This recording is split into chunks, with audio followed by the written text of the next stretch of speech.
because they've already made them. The Blinn memo concludes with Summit's ultimate goal. Within 6 months of approval, we could capture 70% of the entire market. Vizx perceives this pre-FDA approval period as one of just waiting. While Vizx is sleeping, let's slay the dragon. Where was the FDA while Summit sold over 100 of these workstations?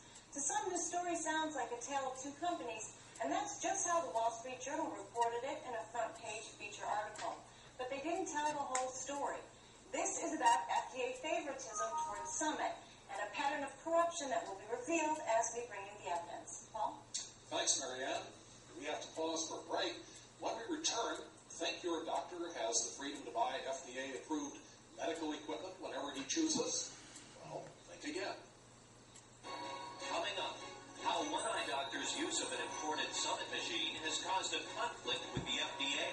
Well, I had a simple country doctor here. I hadn't been in the halls of big government before, so this was kind of an eye-opener. Stay tuned. American Investigator will return after these messages.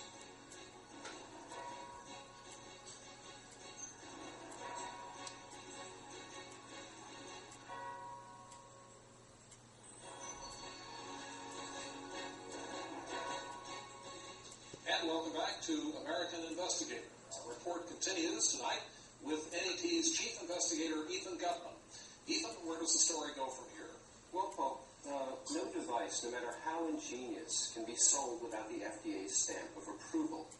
How then does a company get approval from an agency which holds all the cards? It has to submit a pre-market approval application, or PMA, and then it must submit clinical data using human subjects who have actually tried the procedure. Yet, in Summit's case, the FDA inaccurately monitored the human subjects, a decision that may have blinding consequences. The FDA is known for its careful, some critics would say over-careful, approach to medicine and device approval. Yet in Summit's case, the FDA's usual standards appeared to slip significantly. Summit's U.S. clinical data for PRK approval totaled over 1,600 moderately successful cases. But a different picture has emerged in Europe and Israel, where the device has already been in use for several years. Respected ophthalmologists are having problems, specifically with high rates of retinal detachments and always with Summit machines. The data that Summit presented, 1,600 cases, contained no retinal detachments. Is this plausible? In his explanation of Vizx procedures, Mark Logan brings up another crucial problem. We intentionally aimed for a slight undercorrection to leave the patient slightly myopic, very slightly. And that's because there's a bell curve. I'm sure the school days remember the bell curve. It looks like a bell, and it sits over any point. So if you aim for emetropia, or 20/20, the middle of that bell curve is right over 20/20. On either side is an equal number of patients who are undercorrected and overcorrected. The problem is the overcorrection. So we did not want to overcorrect anyone because right now there's no ability to bring them back in and retreat them. In an attempt to forge ahead in the laser market, Summit sought FDA approval for an enhanced procedure. But again, it needed more clinical tests. Summit was rushed and presented only 89 full-term cases, half of them naval personnel, average age 33. In top physical condition, they were hardly a representative sample of the population. Even more disturbing, an estimate of the overcorrection rate went as high as 47%. Corneal damage may have been present, but these effects will not surface until these men are in their 40s, long after FDA approval has been granted. Good job. We're done. Doctors are at risk too. When the laser strikes the eye, it creates a fine mist of tissue and blood, exposing the doctor to infectious diseases. Vizx made a laser evacuator standard in their machines, essentially a high-tech vacuum tube. Will Summit ignore the problem? Should the FDA have ignored it? And why the bias towards Summit? Let's take a closer look at the FDA's inner structure. At the top is Commissioner Dr. David Kessler, the man to whom all FDA employees answer. Known to do Dr. Kessler's heavy lifting is Director Dr. Bruce Burlington. Dr. Nancy Brogdon manages ophthalmic devices, the section where reviewer Emma Knight controlled Summit's application. Knight plays a key role getting Summit to approval. And remember Kim Doney, Summit liaison to the FDA? Multiple sources confirmed that Knight and Doney had a close personal relationship. There were extended conversations and private dinners. Knight reportedly leaked a highly confidential letter indicating that Summit approval was imminent. Summit's stock soared. When Summit finally did get its approval, Knight was seen at Summit's celebration party. Was Doney's relationship with Knight instrumental in getting Summit's PRK application approved 6 months before Vizex? And why didn't FDA management intervene? Let's contrast how the Vizex application was handled. Enter Dr. Mark Stern, a new hire with 13 years of clinical ophthalmic experience to head up the Vizex application review.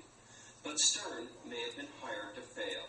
As he spoke to American Investigator, he recalled his interview with Nancy Brogdon. During that interview, she suggested to me that it would take at least 1 year prior with experience in the division before I could come up to speed and contribute significantly to the workload that the division did in ophthalmic devices. Stern was given no training. His supervisors were transferred to other departments, including Emma Knight, who took the Summit application with her. Stern threw himself into the Vizex application. How long did it take you to complete that Vizex application? From the middle of July until the end of September. But when the Vizex application was brought to the panel that would authorize final approval, an obstacle emerged.